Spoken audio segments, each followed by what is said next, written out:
Good morning, everyone. I'm really excited to be here. I think so far this conference and the talks and everybody has been pretty awesome. Now it's my turn, so I still have time to ruin it, but hopefully the next 35 minutes are going to be just fine. So yeah, what I'm going to talk about today is machine learning for front-end devs, so hopefully for you. So I know I've already been introduced in, the most magnificent way. But yes, my name is Gerard. I am a developer at a company called Atlassian in Sydney. If you don't know the name Atlassian, you might know the products that we work on. We have like Confluence, Bitbucket, and Jira. So I started working there a couple of weeks ago, and I'm already here, and they haven't fired me yet. So I think they're pretty cool so far. But outside of my job, I'm also a Google developer expert and a Mozilla tech speaker. I think Jing mentioned yesterday what it's about. But yeah, so I'm part of these two groups of people who like to share knowledge as well. But another thing that is more important to know about me in this particular talk is that I'm not an expert in machine learning. So it is a bit weird me here talking to you about how to do stuff when I'm actually not an expert, but that's probably the main reason why I wanted to give this talk, is because machine learning can kind of feel a bit scary at first. You're kind of like, what is this kind of new world? Am I even going to be able to do this? And I'm here to tell you that if I can do that on my own time and build little prototypes, then anybody in this room can too. And to me, that's what matters. And the other point is that it means that everything that I'm going to explain in this presentation, I tried to make it as clear as possible for any JavaScript dev to understand. I don't have a background in data science, so I didn't put any kind of like fancy words. So let's start with what is machine learning. Obviously, I don't know what you know and don't know, so I thought that before starting into like talking about concepts and code samples, I think I should start with an example, so instead of just a definition. So if we think about something as common as figuring out spam emails, for example. So I guess we all receive spam emails. And if we don't think about the machine learning way, and we try to think about the way we would solve that problem in traditional programming. So what do we know about spam emails? They are usually about a certain topic. So you could look for words like Viagra or lottery or a prince. All of a sudden I get a lot of princes like sending me emails. And so you know that you would be able to check your new emails and maybe look for certain words, like these words in particular. The problem with that is that it's not really something that is really productive or efficient, because it means that you'd have to keep a list of up-to-date words that you know are in spam emails. And if you think about the word Viagra, it can be written like so many different times, ways. So you could have spaces between the letters, you could have a 4 instead of the A. Like, people get really creative when they want to spam you. So instead, that's obviously pseudocode, right? But you can think of machine learning in a way where you would import what we call a model. So you would use emails that you've received before in the past, some that have already been classified between spam and not spam. And using that data, you would use algorithms to find patterns in what makes a spam email. And then once this model is created, you'll be able to load it in your app, get a new email, and let the model decide or predict the probability of the new email being a spam or not. So it's basically the ability you give the ability to computers to figure out patterns in data without telling it exactly what to look for. You're not going to tell it to look for the word Viagra. You're just going to give it a lot of emails and let it just figure out by itself. So this is kind of like the baseline. And what I mentioned is that you want to create a model. That's at the core of machine learning. And models are created with algorithms. So when I talk about algorithms, I'm not talking about quicksort and stuff like that. Machine learning has its own types of algorithms. So here are just a few examples that are quite common if you start reading about machine learning, like tutorials and things like that. The k-nearest neighbor or a convolutional neural network. And so all of these algorithms kind of are better at different things. They fit kind of different purposes. But before picking your algorithm to solve a problem, you actually have to understand what type of problem you're trying to solve. And so let's cover that. So you have 3 main ones. You have supervised learning, unsupervised learning, and reinforcement learning. You might sometimes hear as well about semi-supervised, but for the purpose of this particular talk, we're only going to cover supervised and unsupervised. First of all, because I have only 35 minutes, and also because a lot of the problems that you'll want to solve can be solved with these 2 types of learning. Reinforcement learning usually is more if you want to work on a self-driving car or stuff like that. I can safely assume. I mean, if you're working on self-driving cars, it's awesome. You probably don't need that talk at all. But other people, if it's your first time, you probably can fix your problems with supervised and unsupervised. So let's dig into it. So supervised learning is the creation of a predictive model based on a set of features and labels. So if it's only that definition like that, it might not really make sense. But there's three important things in this one. So what is a predictive model? And then what do you mean by features and labels? So for it to make a bit more sense, I thought I would talk with an example. And a classic example of a supervised learning problem is predicting the price of a house. So let's imagine, well, we're in Vilnius. Let's say we have a house and we want to sell it, but we don't really know how much to sell it for it to be sold quite fast. But what we do know, or what we could have access to, is data of all the houses in Vilnius and their price. So in this particular case, the label is the price. It's what you're trying to predict. It's how you would classify each entry in your data set, the particular thing. Features would be the characteristics of the entries in your data set. So for a house, it would be the number of rooms, maybe the number of floors, number of bathrooms, does it have a garden, where is it, and things like that. And using this data set of features and labels, you would pick an algorithm that would learn the correlation between features and labels and create the predictive model. So in the end, a model is just a mathematical representation of the outcome of your training. It's kind of like a function that you call and you pass it new data it's never seen before and some parameters, and it's able to predict a price for a house it's never seen before based on the pattern that it's seen from previous data. So supervised learning, on a kind of theoretical level is like that. But then unsupervised learning is the ability to create predictions based only on a set of features. And the end of that definition is really important because that's what makes the difference. It's only the set of features. And if we think about our example of predicting the price of a house, that wouldn't really work because if you just give it the number of bedrooms and bathrooms, how do you want it to figure out a price if it's never seen it before? So another example for that particular case of unsupervised learning is more around predicting customer behavior or buying patterns. So if you think about when you go to the grocery store, it's really easy for them or even for your bank to know what you buy, when, which shopping center, and things like that. And based on, so that would be the features for each customer. And what you would use unsupervised learning for is more clustering people together. That's at the core of unsupervised learning. You don't try to predict a really specific output. You try to cluster people together. And you could use that for things like advertising, for example. Based on what I buy, it would be easy to cluster me with a certain type of people. Even without knowing me at all personally, they would probably can figure out that I'm young, they could figure out that I'm a woman, they would know where I live, and based on who I would be clustered with, it would be really easy for them to know what I might like to buy. So that is, the type of stuff that you can do with unsupervised learning. But, instead of just talking about that, I thought I would also show applications of what you can do. So let's cover a few ones that I found, that I came across. So the first one is something that I think it was probably the first experiment that I saw using JavaScript for machine learning. It was made by Sarah Drasner. And it's an experiment where you can upload a picture and have machine learning generate the alt text for you. So, it's just like something that she tried to do, and you might think about like, well, I can do it myself, if it's one picture. But you could think about how that kind of tools could be helpful in your development process if you need to actually generate it for a lot of images. Instead of having a dev, having to figure out how to best describe an image, you could just give it to machine learning algorithms, and then you could move on to doing things that you might want to work more on, like solving problems that you think would be more interesting. So that's just one of the examples. Another one that I really like is filtering unwanted content.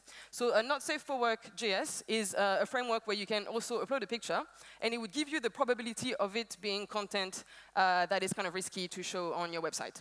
And maybe you're like, why would I even do that?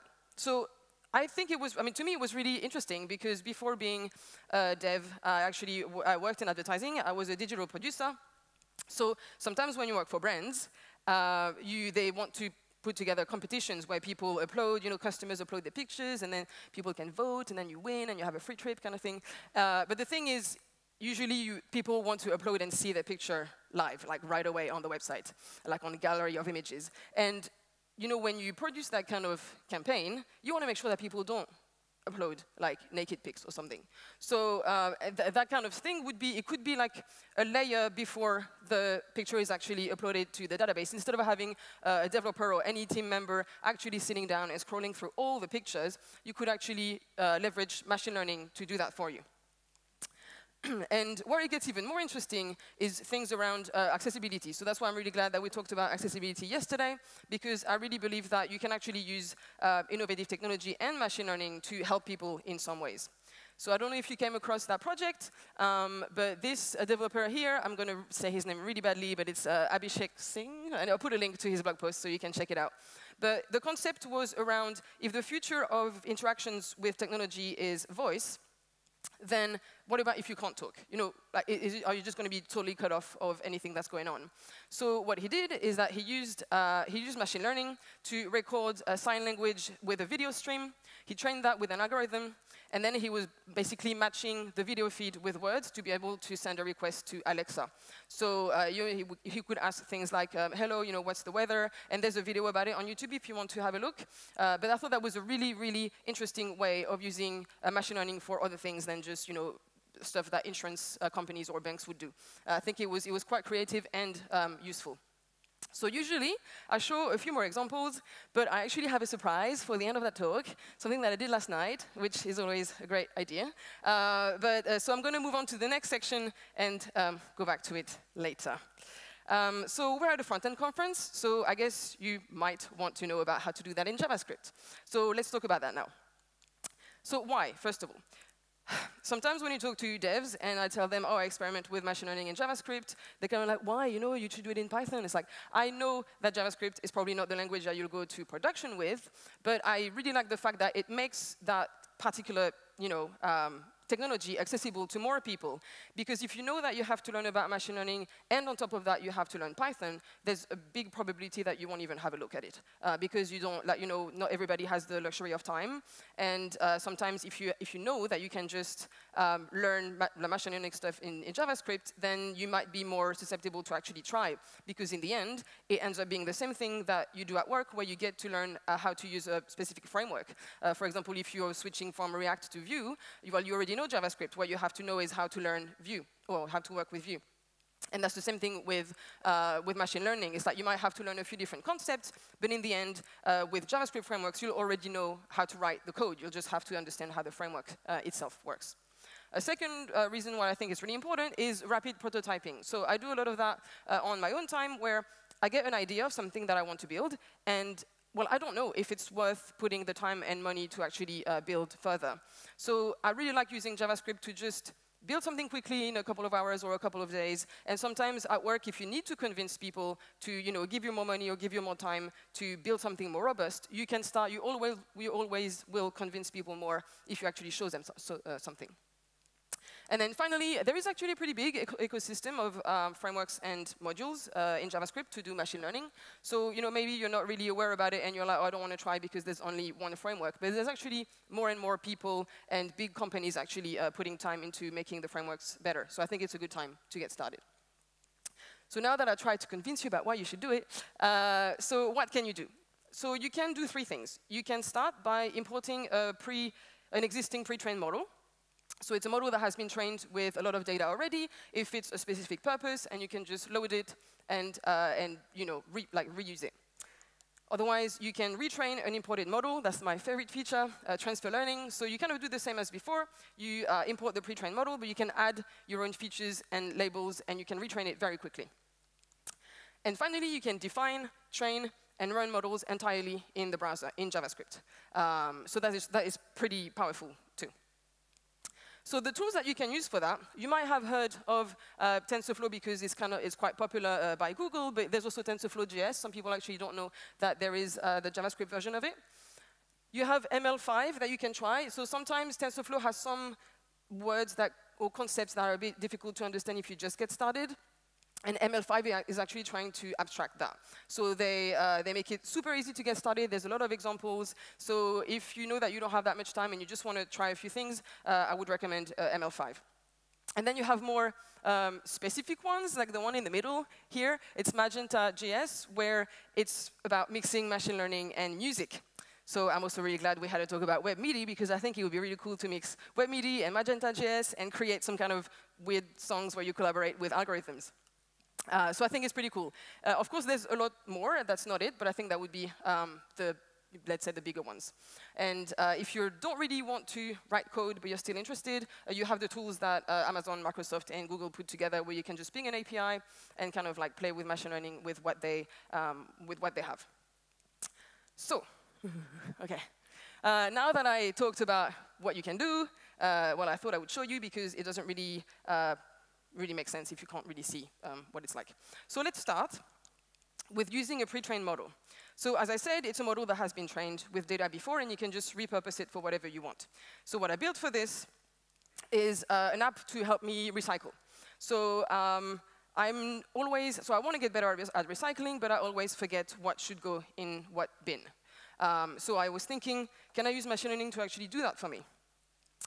So I'm going to show you how it works. I have it loaded already. I just need to exit. All right. Cool. So I'm going to use, it's using an object detection model. So I'm going to start. OK. And it happens that I have a bottle of water here. OK. It's really good at detecting bottle of water, so that's why I use that. But I have to get out of the feed. So I have a button that says, is this recyclable? I don't know if the lighting is going to be great. I have to get out of the... Yes. Yeah, oh my God, first time. It's the first time you did that. Anyway, so yes. Wait. So I say, yeah, it was a bottle. And then I have, it is recyclable. Throw it in the yellow bin. So you can start again with different objects and stuff like that, and you can have a bit of fun. So I'm going to close this one and go back to my slides. All right. So let's look at the code to build something like that. It's really like super quick. So you start by importing a model. So the model that I used is Coco SSD, an object detection model, and you import TensorFlow. You start by loading the model to be able to use it. And then you just use some of TensorFlow methods to look at all the pixels in the camera. And then you have some kind of like built-in functions just to rescale the data in the way that the model is expecting it. So I'm not going to dive into that too much. I think it's something that you should look into that's more technical, and it would be a bit boring to explain how it works. And once you kind of reprocess the image to the right format that it's expecting, you can just give that processed image to the model that you loaded, and you get the predictions. Like, for that first feature, that's basically just it. After the rest about telling it which bin it should go to, that was just hard-coded at the moment. But if there was an API of what should go in what bin, you would just ping that API based on what has been recognized in the video feed. Also, by the way, it was supposed to be more of a mobile demo, so it would be, I'm not going to walk around with my computer being like, yeah. But the second thing that you can do is transfer learning. So as I said, it's my favorite. So what I built for that is something that I called the teachable keyboard. So I am interested in seeing how machine learning can be used with accessibility. So I wanted to build a demo around seeing if you could communicate with the movements of your head. So just kind of like motion tracking in the browser. OK, so I'm here. Yeah, you can see quite fine. OK, so the feed is going to be really, really super small. But there's a reason for that I'll explain later. This part of the app is actually, that was just so you have a visual thing, but what's important is coming after. So there's a video feed, and I have buttons of the classes that I want to train. So I'm just going to be a bit more, OK. So I'm going to the right. Oh, yeah. I'm going to the left. Yeah, I'm going to be there. Oh, shit, I should move. OK, I'm going to go down, and I'm going to stay neutral. I'm just going to test that it's working. Down. OK, it's struggling a bit, so I'm going to go back. No, that's right. OK, wait, neutral. Adding a few more. Down, adding a few more. I just forgot which way is left, so that's great. And right. OK, neutral, OK, down. OK, that's a bit better. And the part of that app that I like is this one. And you're just able to move around. And I realized I actually wanted to launch it locally because I wanted to write something. I wanted to write labas, but that's not going to work because, yeah, I launched the wrong demo. But anyway, you can do that. I think, did the lighting just change? Because now it's not recognizing my face. Anyway, so I can just go right, left, and neutral. And I wanted to write. OK, it's not recognizing writing. But as you can see, I was able to basically give my own features and labels to the model preloaded in like 10 seconds. So, well, that demo is not really working well, but usually it's fine. And you can just write stuff by moving your head. Like I could just be like that, and it would work as well. So let's look at the code quickly. All right. So for this, there is a little bit more code, but actually not that much.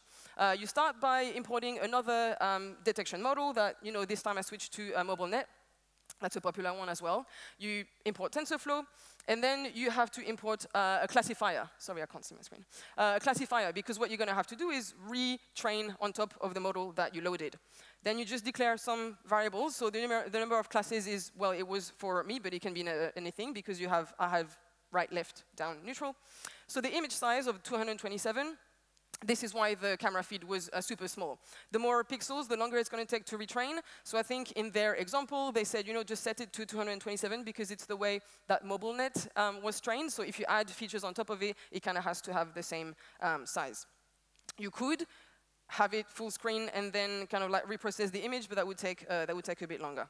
And the K value for KNN, I don't have the time to explain how the algorithm actually works, but that's a value that worked for me, but it would change over time.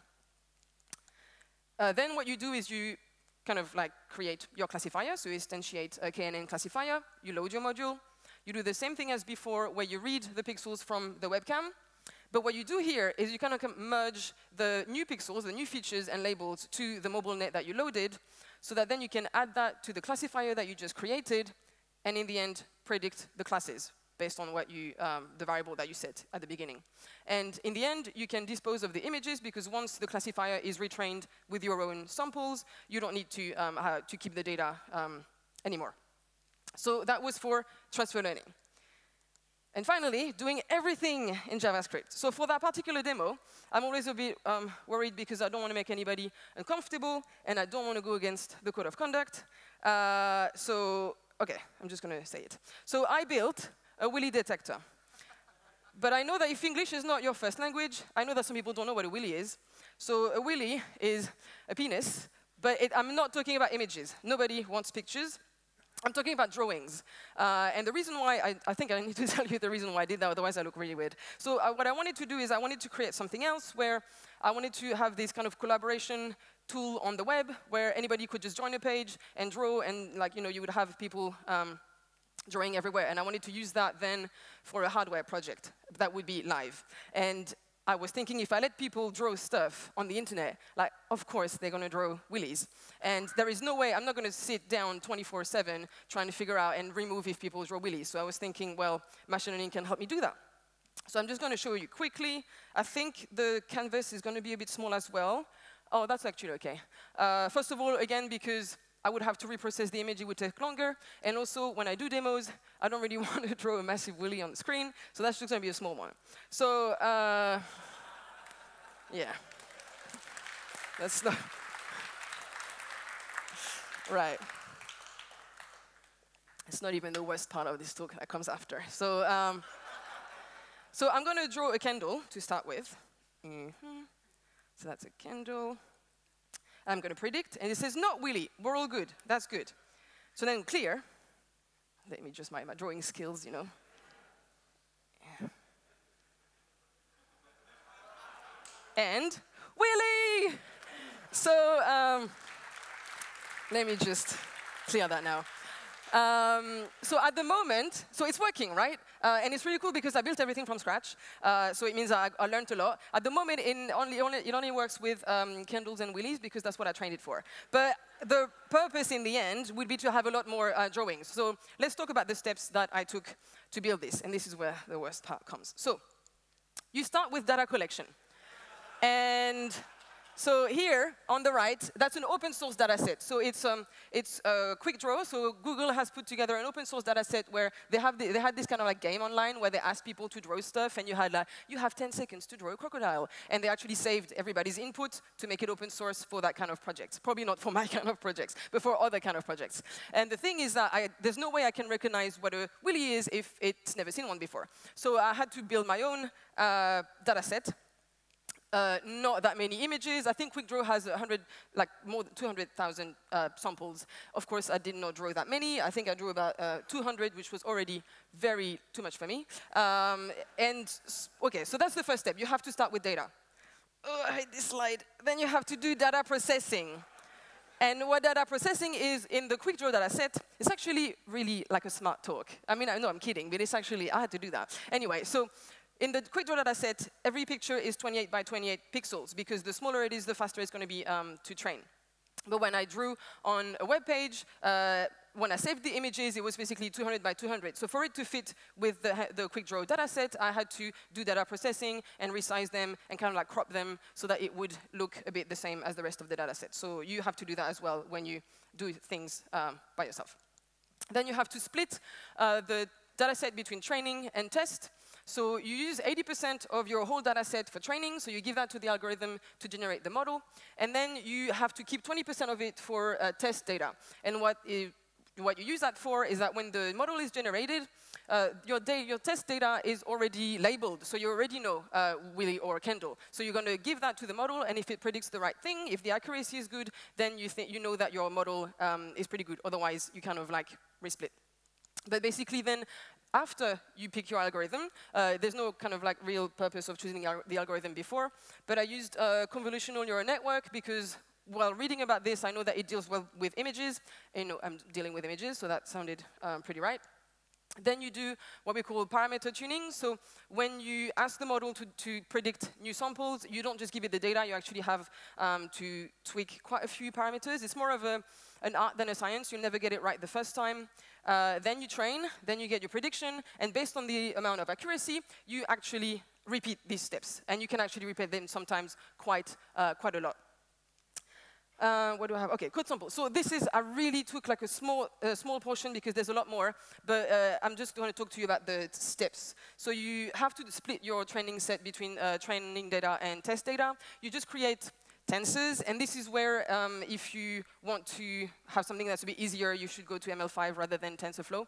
But so tensors are basically arrays that contains your data, and it's shaped in a certain way to train machine learning models. But basically, so you have the functions to train and test. Then you create your model. This is where I'm not going to spend too much time because their documentation is pretty good. They have people working full-time on that, and they would probably explain it a lot better. But you can add different layers to neural networks. Layers is the same as parameter tuning. You kind of tweak that, and you see how it changes the accuracy of your predictions. And then, so you get your training data. You call the fit function to give the features and labels to the model with the parameters of batch size and stuff like that. Then you get your test data, and so when the model is fit, then it's ready, and you give the features and labels of your examples to the model, and based on the prediction, you can see the accuracy. It's like, if I know that I gave it a candle, did it give me the prediction candle? So yeah, there is more lines, but in terms of steps, that's it. It's you split your data, you create the model, you train it, and then you run the prediction with your test data. A few limits. There's always limits. So you need a large amount of data, except if you use pre-trained model. So sometimes there are a few open source pre-trained model, but sometimes it just won't do. It won't be something like that you'll want to use for your purpose. You'll have to build your own, and you need quite a large amount, like thousands and thousands of samples. It can take a lot of time to train your own model. So depending on what you're doing, if you're dealing with images, it's even longer. There's some really cool stuff that people do, but I think there's a time where I wanted to have an experiment with art, and it had to be trained for 8 hours. And you wait, and sometimes it doesn't tell you that it's going to fail until you've waited 7 hours. So it can take quite a lot of time. It's always good to remember, think about the mobile experience, because what I didn't tell you is that some pre-trained models are very heavy. The one that I used for the recycling app was 15 megabytes. I didn't know that at first. I just wrote like import. But then I looked at the Chrome DevTools, and I saw that it was loading and loading and loading, and I was just like, this is horrible. So on Wi-Fi, maybe that's fine. It's still going to be a bit slow, but it's OK. But if you think about 4G, and so this is going to be really slow, and also you're kind of taking size in the data plan of your user, so you don't really want to do that. Liability is an important one, depending on what you want to build. If you're working for an insurance or a bank and you're using machine learning to predict if somebody should have a loan or not, or fraud detection, if you accuse somebody wrongly and they sue you, you have to be able to explain why a model made a certain decision. You can't just like give the responsibility to the model and then say, oh, well, I don't know, it just said no, So that wouldn't work. You would be actually sued, and you have to be able to explain what's going on, which is a difficult thing. And then finally, but it needs to be mentioned, bias and ethics. That's a really, really interesting topic, actually. Even if you don't want to code in machine learning, I would really recommend looking into that particular topic, because I feel like ML can really help us understand our own biases and actually help us get better. So I always mention that algorithms are not biased. We are. Sometimes you read articles when people say, oh, Google created a sexist algorithm. And the thing is, like, it's just a piece of math and code. Like, it's not sexist. What is sexist is the data that it was fed with, and that data actually comes from us. So I think trying to push the responsibility on a piece of code is a bit silly. I think we should just take responsibility and be like, well, actually, all that content is something that each and every one of us is actually creating. One example of that is, I don't know if you, yeah, that's all right, actually. So there was an example a few years ago with Google Translate, where gender-neutral language like Turkish was translated to English, which is more gendered. So words like hardworking and lazy kind of became gendered, where it's like, he's hardworking and she's lazy, and she's a cook and he's an engineer. You know, that's not the algorithm that just decided to do that. It's because the content that was fed to train Google Translate is something that we all write. So yes, I would just, you know, even just that topic is pretty interesting. Oh, that's the surprise time. OK, so as I said, I built something that I've never shown before. So this is going to be a little present for you, exclusive. I haven't shared it because it's not finished. I'm pretty excited about it, though. And I thought, you know, I'm actually, it's a demo that I'm working on for another talk. So if you hate it, you have to tell me, so I don't waste my time, keep working it. But OK, so let me remember. So I have to, OK. I need to talk about the inspiration for that demo. So usually I show this example. So this is not in JavaScript, but this is a project where Minkojevich, or it's probably terribly said, but he used the webcam feed and machine learning to recognize movements and apply that to a game of Mortal Kombat. So I really like this example. I really thought it was a really cool way of using machine learning. The thing that I thought, though, is like, well, you have to be in front of the webcam. So knowing a bit of computer vision, if the lighting is wrong, so you can't play by night. You know, like if you are just a little bit out of the camera, it's not going to recognize it properly. So I decided to kind of add a little twist to it, like make my own version, kind of. So let me figure out. All right, so I have the terminal. And I'm just going to do that. Oh, I don't need this one anymore. Let me refresh. That's going to be super slow. Oh, wait.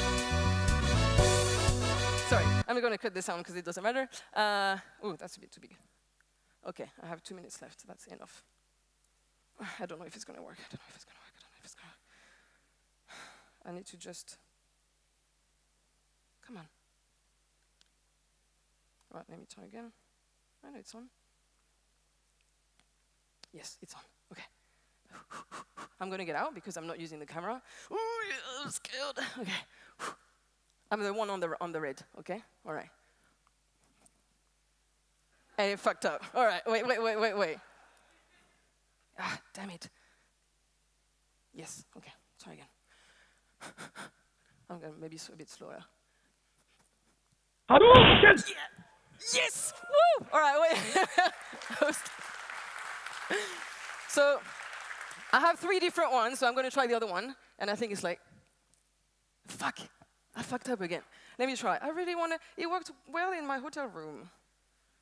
OK. I think I'm going too fast, so it doesn't get enough data. All right. So you can. Yeah! All right, let me try the. Wait. I really like that. Wait. So you can. That's not the one I wanted. Wait. Hadouken! Yes. Right, that's it.